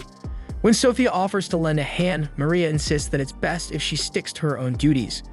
Sophia takes the gentle rebuff in stride, and Maria notes that Sophia appears noticeably different, her expression softer, more at ease. Surprised to hear the observation a second time, Sophia blushes and quickly changes the subject, suggesting that they go pick up Takumi. They soon arrive at Dambo's workshop, only to find Takumi fast asleep at his station. Dambo explains that Takumi was utterly exhausted and dozed off mid-work, warning that if he continues at this pace, he'll collapse. Not long after, Takumi proudly unveils his newly finished carriage and invites Camellia to pull it. But before taking it out for a test drive, the girls examine it closely and are astonished to discover that it's not just a carriage, it's essentially a moving house complete with individual rooms and bathrooms. They embark on a ride, and despite the vehicle shaking on the outside, the interior remains remarkably smooth and comfortable. Curious, Takumi asks Maria for her thoughts. While she expresses her approval, she suggests adding some decorative blades along the sides. When he inquires about the idea, Maria grins and says it would look incredibly cool. After a few days, they let Camilla run around town with the carriage, and her stats quickly level up in the process. Then comes the day to set off for the capital, and Takumi notices that the Lion Fang will be joining them as an escort. Riel inquires about the creature pulling his carriage, and Heath clarifies that it's a drake horse. Just then, Godwin and Papek arrive as well. Papek is visibly excited to see the carriage and asks Takumi if he can take a peek inside. Takumi agrees, and upon inspection, Papek is astonished that Takumi built the carriage himself. Takumi confirms he did, prompting Papek to ask for all the details of how he managed such a feat. Overenthused, Papek exclaims that he'll pay handsomely for this work, but Godwin quickly intervenes to temper his enthusiasm. Papek apologizes, and Godwin remarks that the carriage is truly impressive. He states that he would be fortunate to own a carriage like this, and Takumi realizes that Godwin wants one made for him. Godwin boasts that he's willing to pay up to 100 platinum coins for it, and Takumi muses that such a price would be equivalent to 1 billion yen, surprised at the astronomical sum.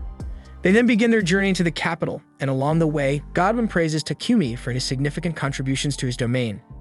He proclaims that Takumi is set to play an even larger role and become renowned far and wide. His butler concurs, and Godwin adds that Takumi's exceptional talent attracts all sorts of attention, so he'll need protection from unscrupulous riffraff.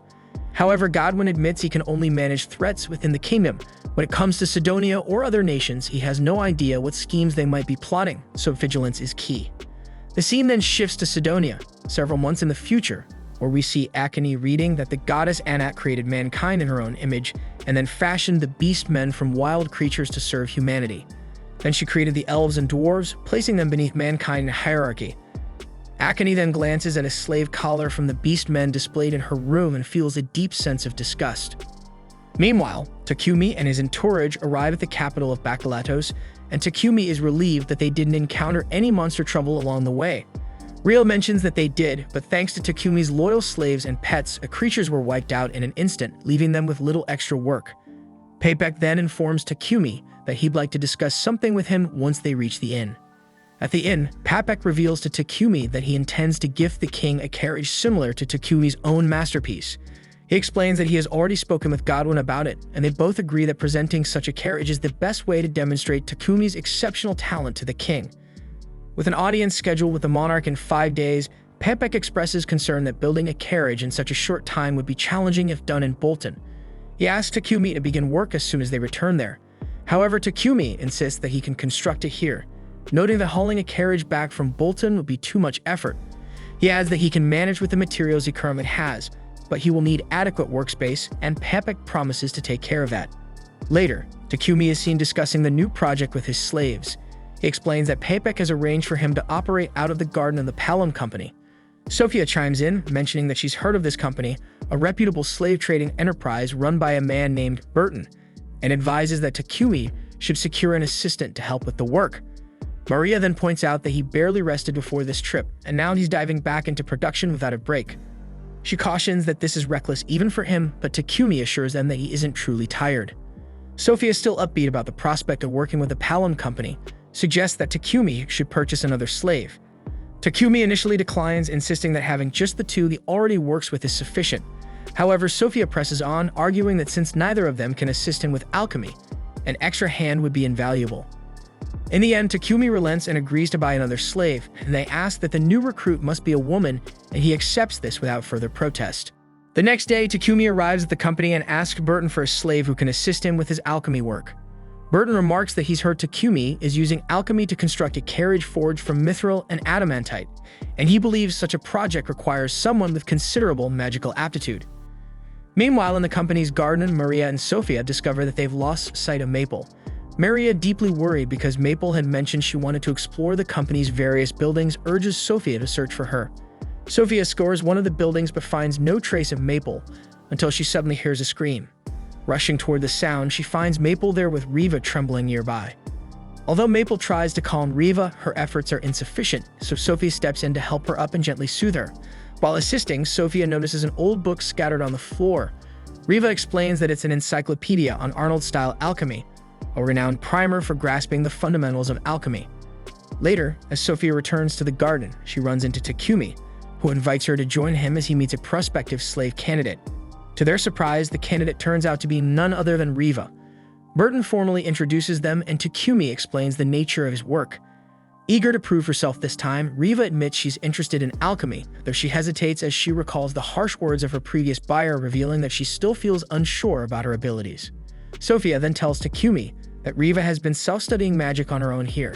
Shigam saw Riva earlier, poring over an alchemy book. Sophia tries to recall the title of the book, and in unison, both Riva and Takumi manage to say its name, their shared excitement unmistakable. Burton and Sophia exchange knowing glances, remarking that these two are clearly kindred spirits. Takumi then draws an alchemic circle on a sheet of paper and asks Riva what its purpose is. She manages to identify it as a circle for spinning sweets, though it's slightly different from the one she's used to, leaving her uncertain. Overcome with doubt, she begins to cry, wondering what the hell her next step should be, and confesses that this isn't the sweet-spinning circle familiar in her hometown, fearing she might be rejected again. In that moment, Takumi extends his hand to her, warmly welcoming her into his party. Riva is taken aback as she initially couldn't decipher the alchemic circle that Takumi had shown her. However, Takumi reassures her by pointing out that she did correctly recognize it as the alchemic circle used for spinning sweets, so it's all right. He adds that it doesn't matter if the materials are different, and he praises her for grasping the concept at a glance. Curious, she asks if he truly intends to accept her as his apprentice, and when he confirms, she is overjoyed to finally have a master. They then formalize their contract, with Takumi promising to pay her daily wages from that point on. Riva requests that all her wages be sent directly to her family back home.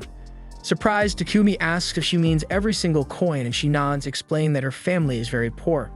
She recalls that she once managed to send them a little money by selling herself into slavery, but she's convinced those funds will soon run dry. She confides that she doesn't want her brother to continue living in poverty and wishes to ease her mother's burdens. Takumi warns her that if she sends all her wages home, she might remain a slave forever, yet Sophia interjects that he should honor her request. She assures him that by working for him, Riva will eventually develop enough skill to earn a living on her own, and that serving a kind master indefinitely isn't such a terrible fate. Takumi accepts this reasoning and later introduces Riva to the rest of the team, much to her delight. The scene then shifts to the present in the Holy Empire of Sidonia, where the Emperor learns that the Kingdom of Barcula still refuses to relinquish Takumi, despite having sent 3 missives by now. The Emperor considers that they must be taught a lesson, but Elizabeth intervenes, urging him to hold off on any rash actions until the heroes are summoned in a few months. Still reluctant to let the matter rest, the Emperor presses on, but Elizabeth advises him to harness the power of faith.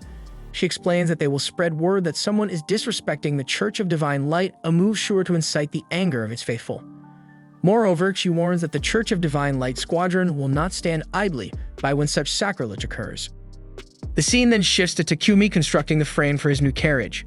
Riva watches in awe, remarking how incredible it is that he can use such a complex alchemy circle to synthesize adamantite. Takumi laughs and tells her that it only appears advanced and assures her that she'll be able to create similar circles soon enough. Although Riva hesitates even how sophisticated they look, Takumi emphasizes that the most important trait for an alchemist is to get excited about the process, and she already possesses that spark. Later, we see that the day has come for Takumi to meet the king, and his carriage is finally complete. Then an elderly man approaches to inspect it, asking if it truly belongs to him. Takumi replies that he built it for the king, and the old man is even more impressed than he had heard. Takumi is taken aback when he wonders how the man knows his name, and then Papek and Godwin rush over, referring to the elderly visitor simply as the king. Takumi is shocked to discover that he is indeed in the presence of the king, who bows down to him, and Godwin and Papek follow suit. Godwin comments that he had expected their audience to be held in the grand chamber, while the king explains that he just wanted to thank Takumi without any of the usual formalities, leaving Takumi to wonder what exactly that meant. The king goes on to say that thanks to Takumi's ingenious solution, they now have a fix for the sewage problem that had long plagued the kingdom. Takumi, bowing his head in gratitude, pleads with the king not to overdo the praises. The king then apologizes, explaining that under normal circumstances he would hold a lavish banquet in Takumi's honor, bestowing grand rewards and even a peerage, but that such ostentatious gestures would only attract unwanted attention in Takumi's particular case. Unconcerned with titles or riches, Takumi thanks the king for protecting him from Sidonia, to which the king modestly replies that it was simply his duty. Takumi is moved to see that the king truly values his people above all else, and after receiving a modest reward for solving the sewage crisis, he departs. As they leave, the king instructs his trusted ministers to keep the details of their meeting strictly under wraps, so they issue an immediate gag order. Still, they all agree that Takumi's influence is bound to grow, and that his identity might soon become public once the magical devices are exported to other nations. The king admits that this possibility worries him, and he is convinced that the Church of Divine Light will retaliate if the secret ever gets out. Several days later, Takumi and his crew are back in their mansion, which he ended up purchasing from Papek. Later, we catch him in a heated discussion with one of his slaves. He's pissed off that they keep forgoing their wages. Maria tries to calm him down, saying it's fine since he already provides food and other necessities, and she's content with a regular allowance. Sophia echoes her sentiment, but Takumi insists that they should actually take their wages, even if they don't need them, because having some savings is important, especially since their contracts with him will eventually end. Sophia then declared with heartfelt conviction that she plans to serve him forever, convinced he'll kick the bucket before she does, and then she'll guard his grave for the rest of her life. Meanwhile, Maria quips that she just wants to die a day after her master and be buried right next to him, though Takumi can't quite wrap his head around their odd affections. The scene then shifts to Sidonia in the present, where someone shows Elizabeth a contraption they're using to purify toilets in Bolton. The messenger explains they snagged one of these devices during an infiltration of Bacalatos, and Elizabeth immediately deems it a heretical piece of junk. She wonders if they don't give a damn about the wrath of the goddess, and the messenger informs her that most believers in the Church of Divine Light are itching to decisively crush the source of this evil. Elizabeth agrees, ordering the messenger to dispose of this cursed contraption before it spreads any further. Shortly after, we learn that Riva wants to register with the guild. She tells Takumi she'd like to join him as an adventurer, convinced that the experience will help her sharpen her alchemy skills and become a better craftsman. Takumi finds her reasoning sound. After all, adventuring can boost one's mana, and he promptly registers her at the guild. Riva was overjoyed to be accepted and gratefully thanked Hans for his help in sending her reward money back home at an exceptionally low cost, a service that Hans explained was common among adventurers. Hans then asks Takumi if he has come up with a party name yet, but Takumi hasn't managed to decide on one. So Hans says that Takumi's party is one of the top-class groups in their guild and that they really should pick a name soon. Takumi, however, isn't convinced they need one. After all, he isn't planning on becoming a professional adventurer. He grumbles that they aren't exactly like the Lion's Fong with clear role divisions. Instead, they're just a ragtag bunch of misfits. He even laments that things would be different if he could fight on the front lines. Overhearing this, Barak steps in, declaring he's going to help him out. Takumi again insists that he's not aiming to be a full-time adventurer, but Barak is having none of it because he already vows to train him, and soon enough we see Barak tossing Takumi around like a rag doll. While pounding on him, Barak demands that Takumi come up with a name for their party. Every suggestion Takumi offers is so ridiculously bad that it makes Barak furious, and he continues to hurl him about. He keeps warning to him that he just needs to think of a name that actually reflects who are they. And by watching this chaotic scene, Riva wonders if being an alchemist is really supposed to be this damn hard. Later on, as Maria tends to Takumi's bruises, he asks his servants if they have any suggestions for a party name. He complains that every time he rejects a name, Barak throws him around like he's worthless. The servants offer a few suggestions, but none fare any better than his own feeble attempts. Sophia remains silent through it all. And it soon becomes clear she's absolutely pissed at the guild master for beating Takumi up so horribly. She declares that she's going to make him pay and starts heading to the guild, but Takumi stops her, insisting that the guild master was just training him. In fact, he reveals that thanks to the beating he took today, he actually managed to level up some of his skills. Sophia decides to stand down for now, and Takumi resigns himself to the fact that his suffering will likely continue until he finally picks a decent party name. The scene then shifts to the Empire of Sidonia, 10 months into the future. There we see Yamato locked in combat with the captain of the guards, overpowering him with sheer brute strength. Akira, watching from a distance, scoffs and calls Yamato nothing more than a brute who relies solely on muscle. Akane chimes in and asks if he thinks he's better than him, to which Akira boasts that he is. After all, he's a hero. She reminds him that all three of them are heroes, and when he tries to ask her out to hang out, she storms off, having no intention of wasting her time with a cocky jerk. Later, we see Akane curled up in her room with a book, pondering how the Church of Divine Light preaches human supremacy. Yet based on what she's heard around town, there's another religion, and it's the Church of Creation, which teaches that all races are children of Nolan. She suspects that this nation is dominated by the Church of Divine Light that summoned them, and she's convinced there's a hidden agenda behind their summoning. Although they claim it's all for world peace, she can't help but wonder what they really want from them. The scene then shifts to Takumi, who is handing a ring and a staff over to Riva, explaining that these items will help her activate spells. Riva remarks that they'll come in handy on their next adventure, while Maple can't help but feel jealous that only Riva is receiving new weapons. Not to be outdone, Takumi reveals that he's crafted Wolverine claws specifically for Maple, assuring her that they won't interfere with her thread manipulation, and he even mentions that Riva helped her make them. This gesture makes Maple smile broadly as she thanks them both. Later on, we see Takumi once again getting pummeled by Barak while he desperately rants out a series of new party name suggestions. Every idea is worse than the last, and with each failed attempt, Barak isn't shy about letting him have it. Takumi worries that if this goes on, Sophia might finally snap on Barak. However, instead of losing her cool, Sophia starts instructing him on what he's doing wrong and how he can improve, almost like a freaking strict tutor. After training for the day, Hans approaches Takumi with an escort mission offer. He explains that this job will help build their rank, and when Takumi asks how many days it will take, Barak estimates about 4 days with his super carriage. Hans then reveals that the request is actually from Papek Trading Company. Takumi wonders if the Lion's Fong aren't handling this quest, as they usually do escort missions for Papek, but Hans informs him that they're currently on another mission.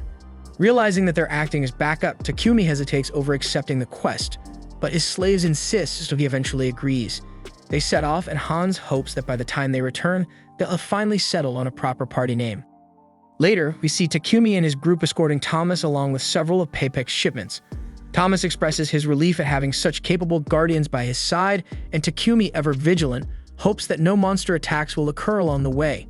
Thomas adds that, in addition to the toilet, he's delivering a variety of devices this time, and the company president has even instructed them to secure some milk. Takumi is taken aback to learn that milk even exists in this world. Thomas goes on to explain that the town of Kilbus is also famed for another everyday product, which they call cheese. Takumi is surprised once more, and after traveling a bit further, they encounter two rival groups of monsters on the verge of clashing over territory. In a dazzling display of power, Camellia obliterates them all in one swift attack, leading Thomas to remark that such a show would surely keep any further monster trouble at bay. Soon after, they arrive at Kilbus, where Takumi and his team sit down to enjoy a hearty cream stew. As they savor the dish, Takumi muses that while the stew has room for improvement, its nostalgic flavor is undeniable. He reminds everyone that they must purchase both cheese and milk before departing, prompting Sophia to decide to head to the market later that evening. That night, the group gathers to savor cheese with bread, a combination so delicious that Riva insists on sharing it with her mother and little brother. Takumi reflects on how it feels like only a few months have passed since he arrived in this world, yet those months have stretched into years in his heart. He admits that he'll never be able to return to his old life, and he finds himself strangely nostalgic. Perhaps it's the milk and cheese that stir these memories.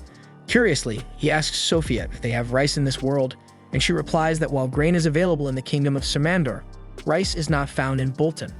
Maria then says that they were selling some rice in the capital, and Takumi is disappointed that he didn't manage to grab any while he was there. He then asks Sophia if she ever misses her homeland and its food, to which Sophia replies that she prefers the present to dwell on memories of her hometown. She explains that she endured a curse for over 50 years, but forming a contract with him has given her a whole new lease on life, as if he'd finally given wings to a caged bird. She says she only looks forward to the future, not back at the past, and the others nod in agreement. This gives Takumi an idea for their party name, and he declares that their group will be called Wings of Nolan. He explains that by giving each other wings, they can move forward together, so the name suits them perfectly. Everyone likes the name, and 2 nights later, they return to Bolton. As they enter their mansion, Takumi immediately notices a paralyzing poison lingering in the air, and some strange-looking men seize his friends.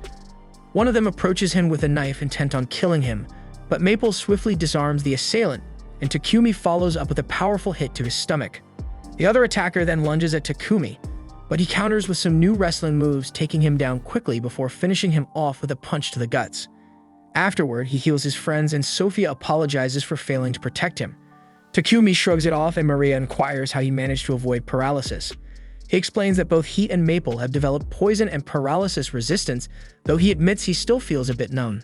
Maple then asks what they should do with the intruders outside, revealing that she has captured several assailants while leading Camilla to her stable. She had sensed that there might be more inside the house as well, which is why she hid herself in the pocket dimension. Sophia speculates that this attack was premeditated and suggests that they seek help from the guild. Takumi then instructs her to bring Barak from the guild. Soon after, we see a carriage transporting the captured assailants away, and Barak advises Takumi to report the incident to the Lord, noting that it's a serious matter. Thanks for watching. Subscribe to not miss the next part.